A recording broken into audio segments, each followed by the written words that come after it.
2023లో social media super star ఎవరు అంటే అది వేణుస్వామి గారే కావచ్చు. యాక్సెప్ట్ చేయలేరు. అండ్ అఫ్ కోర్స్ మీతో పాటు నన్ను కూడా ట్రోలింగ్ లో పెట్టేసి నన్ను కూడా భయంకరంగా ట్రోల్ చేస్తూ నా ఫొటోస్ మీద నా గురించి వ్యక్తిగతంగా నన్ను టార్గెట్ చేస్తూ లిటరల్లీ ఫేస్బుక్ ఓపెన్ చేస్తే ఒక కైండ్ ఇన్స్టా అండ్ ఇప్పుడు ట్విట్టర్కి వచ్చేసింది.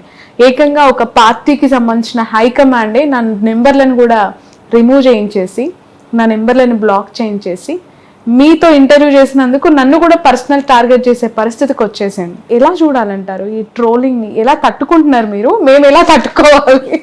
నేను ఒకటే మాట్లాడతా, ఒక వ్యక్తిని అభివృద్ధి ఆపేటువంటి శక్తి మనకు ఉన్నదా?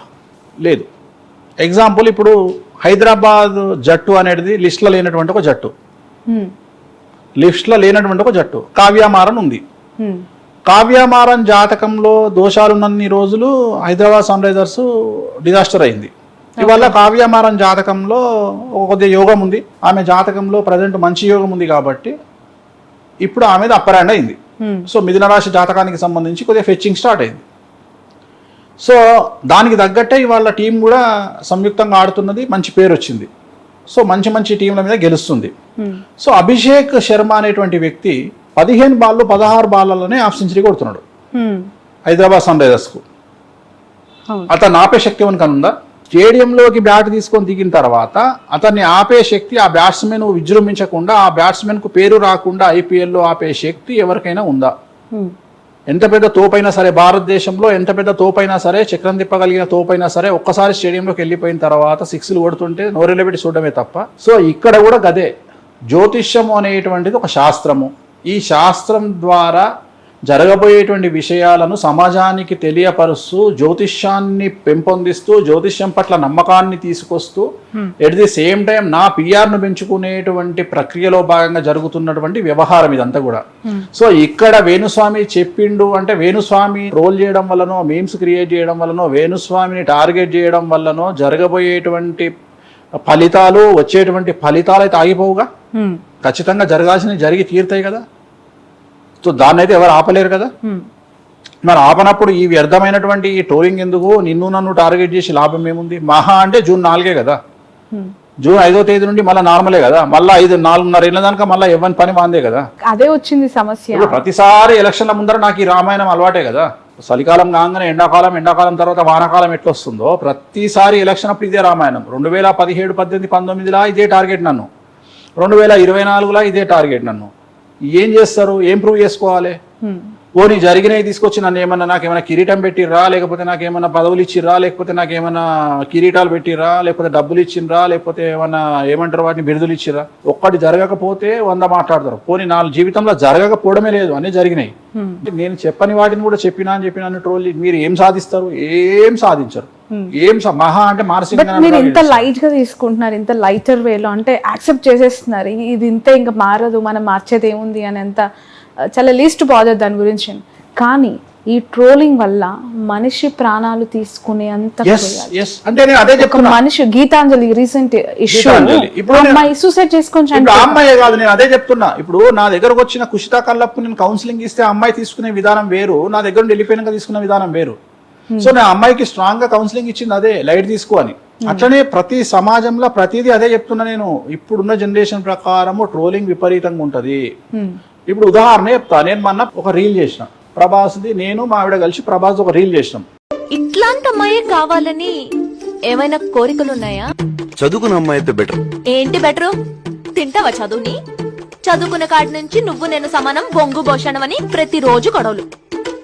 పుట్టే పిల్లలకి ఏబిసిడీలు ఒంట్లో నేర్పించుకుంటే చాలు. కొంచెం వాడండి అయ్యా. అది ప్రభాస్ గారు చూసారు. చూసి ఏమన్నారు? నాకంటే వేణుస్వామి స్టైల్గా ఉన్నాడు అన్నాడు కామెడీగా. అంటే అంత అవేర్గా ఉంటారు మా పట్ల. అంటే వేణుస్వామి గారి పట్ల ప్రభాస్ గారు ఉండే విధానం అది. మా ఉదాహరణ, నా ఫామ్లో పండిన సీతాఫలాలు తీసుకుపోయి నేను ప్రభాస్ గారికి పంపించిన. ఆయనకు నచ్చినాయి అంటే మళ్ళీ ఇంకో కాటన్ పంపించిన. ఈ స్పెషల్ సీతాఫలాలు అందరికీ పంచుకుంటూ ఒక స్పెషల్ పర్సన్ దగ్గరికి వెళ్ళాయి. అవునండి, మన డార్లింగ్ ప్రభాస్ దగ్గరికే వెళ్ళాయి. ఇలా పంపించింది ఏమని చెప్పారంట. చాలా బాగున్నాయి, మళ్ళీ పంపించమని అడిగారట. నేను వాళ్ళకి పంపించబోతున్నాను, ప్రభాస్ గారికి. సో ఇది సమాజానికి తెలియకుండా నేనేదో ప్రభాస్ని టార్గెట్ చేస్తున్నా అని ప్రభాస్ ఫ్యాన్స్ అందరూ నన్ను బండబూతులు తిడతారు. కానీ నేను ప్రభాస్ బాగుంటాం అనే విషయం వీళ్ళకి తెలియదు కదా. ఈ విషయం తెలియనటువంటి మధ్యలో వచ్చినటువంటి ఆమె కూడా నన్ను కామెంట్ చేసింది, కృష్ణరాజు గారి వైఫ్. ఆమె ఏమనుకుంటుంది అంటే వాళ్ళ వ్యక్తిగత అంశాలు నాకు తెలియయా, నేను మాట్లాడాను ఆన్ స్క్రీన్, నాకు తెలుసు, నాకు కృష్ణరాజు గారి ఫ్యామిలీకి సంబంధించిన అంశాలు తెలుసు, ప్రభాస్ గారి అంశాలు తెలుసు, ప్రతి హీరోకి తెలిసిన నా వ్యక్తిగతమైన అంశాలు తెలుసు. నేను అవన్నీ మాట్లాడాను. నేను ఎందుకు మాట్లాడతా, జాతకం చెప్పడం వరకే నా బాధ్యత. సో సెలబ్రిటీ స్టేటస్ పెరుగుతున్న కొద్దీ టార్గెట్ చేయడము, వ్యక్తిగతమైనటువంటి డ్యామేజ్ చేయడము ఇవన్నీ సహజమే. దీనిని తట్టుకొని నిలబడితేనే మన జీవితం అనేది ప్రకాశవంతమవుతుంది. సో ఎదుటివాడు వేసేటువంటి ఇటుకలను రాయిలను మనము తీసుకొచ్చుకొని ఇల్లు కట్టుకోవాలి. ఎదుటివాడు వేసినటువంటి మంటలో మనం సలిగాసుకోగలిగితేనే మనకు సక్సెస్ రేట్ ఉంటుంది. నేను వీటికి కొట్టుకపోతా అంటే మనం తట్టుకోలేము. మన లైఫ్ కూడా పాపం గీతాంజలి లాగా మనం కూడా తొందరపాటు నిర్ణయాలు తీసుకోవద్దు. తనని టార్గెట్ చేసిర్రు, ఎవరు టార్గెట్ చేసిర్రు నాకు అనవసరము. ఈవెన్ ఇవాళ మీరు నమ్మకున్నా గుంటూరు కారం అనే సినిమాను వాంటెడ్లీ నెగిటివ్ పబ్లిసిటీ ద్వారా ఫెయిల్యూర్ అని చూపించారు.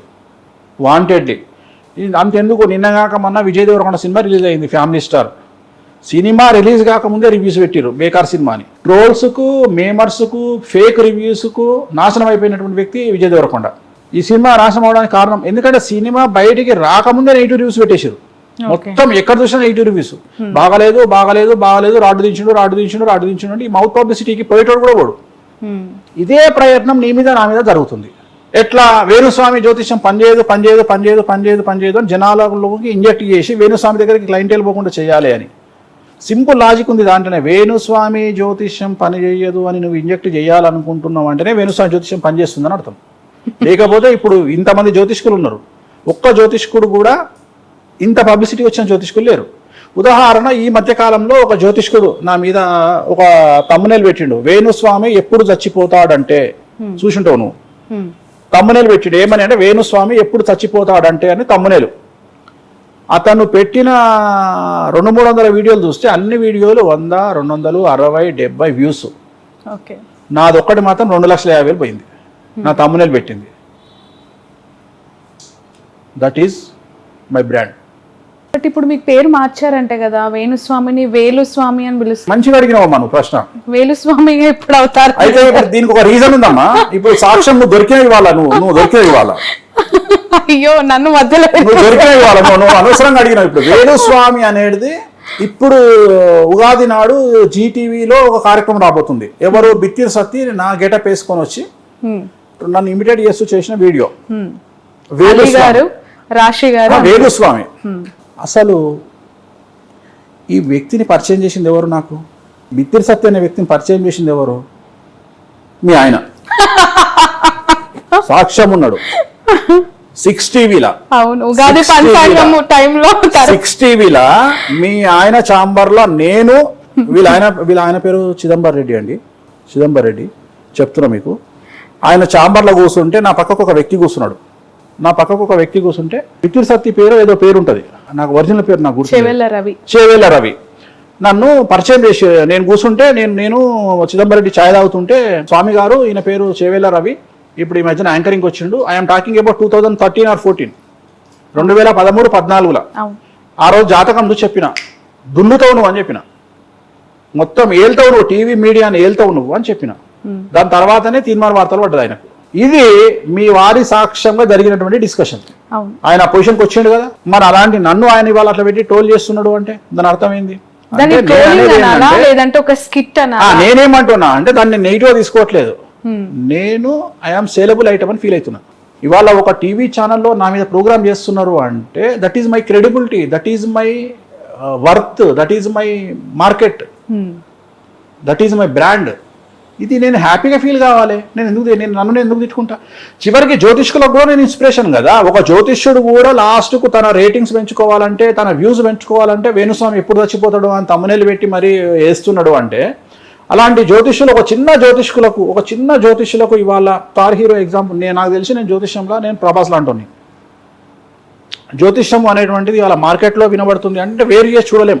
ఒక టెన్నిస్ స్టార్ అంటే ఒక సానియా మిర్జా, ఒక క్రికెట్ ప్లేయర్ అంటే సమ్ పేరు, ఒక పొలిటీషియన్ అంటే ఒక పేరు, ఒక బ్రాండ్. అట్లనే వేణుస్వామి అంటే ఒక జ్యోతిష్యం అనే పేరుకు వేణుస్వామి ఒక బ్రాండ్ అంబాసిడర్. ఎవరు అవునన్నా కాదన్నా. ఇంత ధైర్యంగా టీవీలకు వచ్చి ఇంత ధైర్యంగా ప్రిడిక్షన్స్ చెప్పి ఇంత ట్రోలింగ్ తట్టుకొని, ఇన్ని మీమర్స్ని తట్టుకొని, ఇంతమంది కుంచిత మనస్తత్వాలను తట్టుకొని, ఇంతమంది దుర్మార్గం నుండి తట్టుకొని బయటపడుతుండు అంటే చాలా బిగ్గెస్ట్ అచీవ్మెంట్ నా లైఫ్లో ఇది.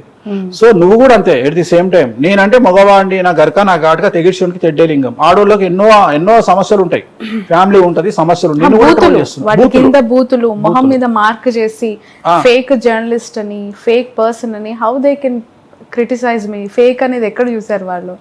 పోనీ వాళ్ళ పార్టీల దగ్గర ఏమైనా డబ్బులు తీసుకొని మనం అమ్ముడుపై వార్తలు ఇస్తూ ఉన్నాము. మీరు ఏం చెప్తున్నారో అదే టెలికాస్ట్ చేస్తున్నాం, వాళ్ళు ఏం చెప్పారో అదే చూపిస్తున్నాం. ఎవరేం చెప్పినా చూపించే బాధ్యత మీది. అది కూడా హైకమాండ్ చెప్పి, నేను ఇటు సైడ్ వాళ్ళకి పడని వర్గం నుంచి ఇంటర్వ్యూలు తీసుకున్నట్టే అటు సైడ్ వర్గం నుంచి కూడా నేను ఇంటర్వ్యూలు తీసుకొని టెలికాస్ట్ చేసిన దాన్ని. ఆ ట్రోలింగ్ కి 2 రోజుల ముందే నేను ఎవరైతే హైకమాండ్ వద్దని చెప్పారో ఆ హైకమాండ్ పర్సన్ కి నేను వాట్సాప్ లో మెసేజ్ పెట్టాను. ఐ టెక్స్ట్ మీ ఇంటర్వ్యూ కావాలి, ఎలక్షన్స్ వస్తూ ఉన్నాయి, ఖచ్చితంగా ఫీల్డ్ ఇంటర్వ్యూ ఎక్స్పెక్ట్ చేస్తున్నాను అని చెప్పి ఆ యువనేతకి నేను మెసేజ్ పెట్టాను. హీ రిప్లైడ్ మీ. ఆ తర్వాత 2 డేస్కి నన్ను గ్రూప్లో రిమూవ్ చేయించటము, నన్ను చాలా హ్యూమిలేట్ చేయటం. అసలు ఒక విమెన్ జర్నలిస్ట్గా నాకు చాలా ఆ వారం అంతా కూడా నిజంగానే నన్ను డౌన్ చేసింది. అఫ్ కోర్స్ నేను మరో గీతాంజలిని కాలేకపోతున్నారమ్మా. ఇప్పుడు ఆపరేషన్ లేకుండానే మోకాళ్లకు ప్లాస్మా ట్రీట్మెంట్. మీ ఆర్థోపెటిక్ సమస్యలన్నిటికీ రోబోటిక్ టెక్నాలజీ ద్వారా తక్కువ ఖర్చుతో శాశ్వత పరిష్కారం. Free consultation. ప్రతి ట్రీట్మెంట్ పై 20% డిస్కౌంట్. ఈ ఆఫర్ కొద్ది రోజులు మాత్రమే. త్వరపడండి. V9 hospitals 9281465842.